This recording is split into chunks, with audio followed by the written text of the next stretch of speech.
अजित पवार 2 दिवस सहभागी झालेले नव्हते अधिवेशनामध्ये, ते चहापानाच्या कार्यक्रमाला सुद्धा दिसले नव्हते। त्यात छगन भुजबळांचं बंड, त्यांची जी बंडाची भाषा आहे या संदर्भात अजित पवारांच्या इथे काय नेमक्या हालचाली दिसतात?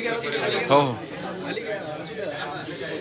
अनुपमा, आपण बघू शकतो आता विजयगड बंगल्यावरच आपण आहोत आणि अनेक अजितदादांना भेटताना अनेक जण खरं तर गेल्या 2 दिवसांपासून हे सगळेजण प्रतीक्षा करत होते। अजितदादांचं कुठेच दर्शन होत नव्हतं, पण आज सकाळपासून त्यांनी भेटीगाठी सुरू केलेली आहे आणि आता काही कार्यकर्त्यांशी सुद्धा भेटलेले आहे, संवाद साधलेला आहे आणि काही नेते सुद्धा येऊन गेलेले आहे। आदिती तटकरे, हसन मुश्रीफ हे सुद्धा सकाळी येऊन भेटून गेलेले आहे आणि त्यांना अजितदादांकडून जो आता माहिती मिळते, या नेत्यांनी जी माहिती दिली की अजितदादा थ्रोट इन्फेक्शनमुळे 2 दिवस कोणाला भेटले नाही, पण आता दादांच्या भेटीगाठी सुरू झालेल्या आहे आणि जे राष्ट्रवादी काँग्रेसचे जे कार्यकर्ते आहेत ते सगळेजण येऊन भेटताना आपल्याला दिसत आहे। आपण काही कार्यकर्त्यांशी सुद्धा संवाद साधूया। दादा, अजितदादांची भेट झाली तुम्हाला? हो, झाली ना। कुठनं आले आता आपण? मी इंदापूरहून आलोय।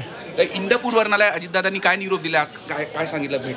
काय नाही, मी माझं काम होतं, निवेदन दिलं, दादांनी काम मार्गी लावलं, झालं।